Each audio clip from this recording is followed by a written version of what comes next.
Good morning and welcome to another episode of The Garcias. I'm Pico the Sun, and today here with me is I'm not a Garcia. Fed. Fed Jesus, Pico's batchmate sa fraternity. He's my brother. He's My my brother. fraternity brother. But not a Garcia. And today we're going to talk about MD-PhD. Okay. Ano yun, Fed? What is that? So it's dual degree granting program of the UP College of Medicine.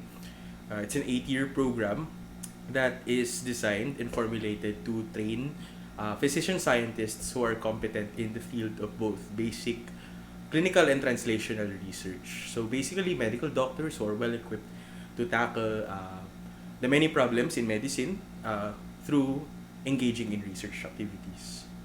Why did you take that track? Long story ba?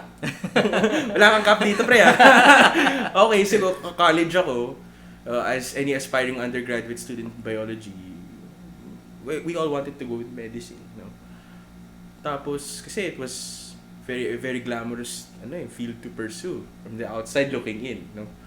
Pero later on in my undergraduate years, actually mas na-inlove ako sa basic sciences. I wanted to pursue further studies in biology. And when I heard about this program in my third year, sabi ko, parang this is the perfect compromise in wanting to be a doctor, a medical doctor, and also furthering my learnings in the life sciences through graduate school. So, syempre, hindi ko kasi mabitawan yung urge na syempre, ito yung viewpoint ng isang 15 years old na very idealistic, wanting to change the world, wanting to help people. I at that time, hindi ko siya ma-let go. That's why, wag mo isa-splice yung hindi ko siya ma-let go, Baka ma-take out of context yan. Hindi ko siya ma-let go, kaya parang sabi ko, this is the perfect compromise. 8 years, what is 8 years? It's a scholarship, by the way. So, parang it was a win-win situation, and at that time, it was a no-brainer for me to enter this program. Mm-hmm. And on that note, what would you say are the benefits of being an MD-PhD? Siguro simulan natin sa practical benefits, no? It's a scholarship, no? 8 years, wala kang binayaran na tuition, may stipend na okay naman, no? It allowed me to be self-sufficient. It allowed me to be financially independent from my parents for the entire duration of medical school.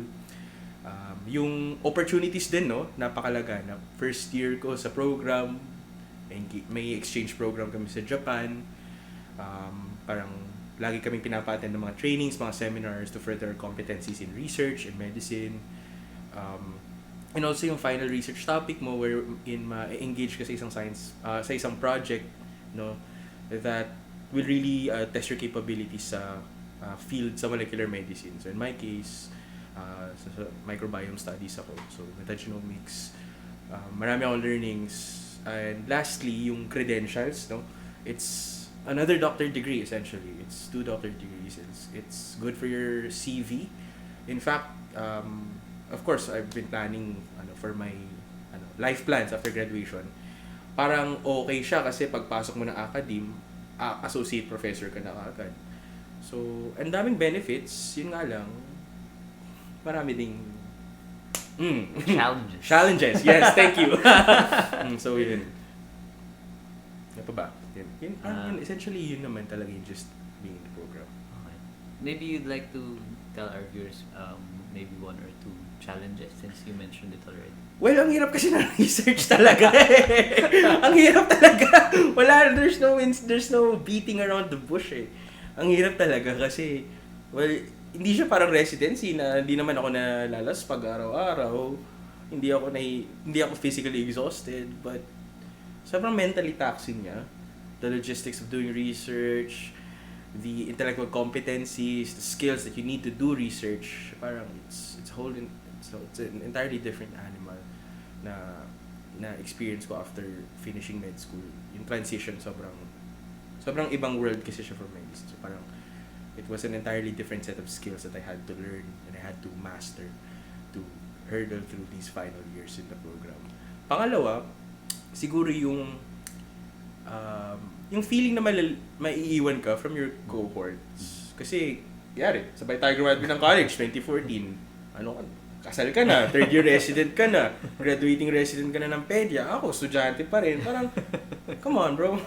Pero, siguro kailangan mo lang i-reframe yung pag-iisip mo na huwag ka mag-fall into the trap of thinking that way. Pero you really can't help think that way.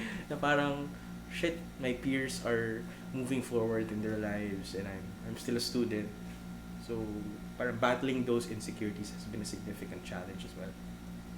Yun lang. So that's interesting since it brings its own unique set of pros, advantages. Yeah.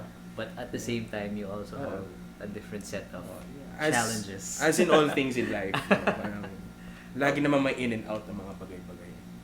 For the last question, what advice would you give to any of the people watching who could be considering the same track? Sorry. Siguro know your whys. Let's start with the corny stuff. Know your whys. Be aware of the challenges that you are going to face in this program. And siguro at this point, parang hindi naman kailangan sure ka about everything. Kasi as with all the good things in life, as with all the great jumps that we make in life, parang you're never really going to be sure about one thing. So, parang siguro it's nice to reflect siguro on what your priorities are, what your goals are, and if those goals are in line with the mission, vision, the objectives of this program, then go for it. Kasi if you really want something, if you really want to be something, parang hindi naman dapat obstacle na mahirap siya. Yun lang. Alam mo, the best things in life are hard to attain, hard to achieve. Yun lang. Siguro as corny as it may sound, as trite as it may sound, siguro trust the process, no? And don't give in to the imposter syndrome and falling into the trap of believing in your insecurities. So, yun lang. Press on. Yun lang. Nice. Uh-oh. That's it. Alright. Thank you for watching another episode of The Garcias. The Endesus. The Garcia. Jesus and Garcia. Ito yung first episode mo na hindi Garcia na feature mo. Kaya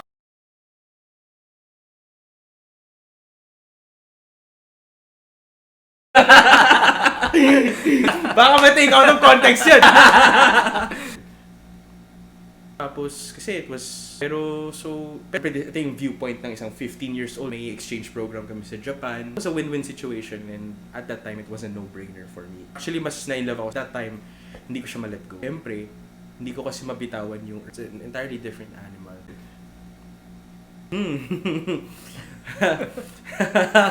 Sorry. Come on, bro.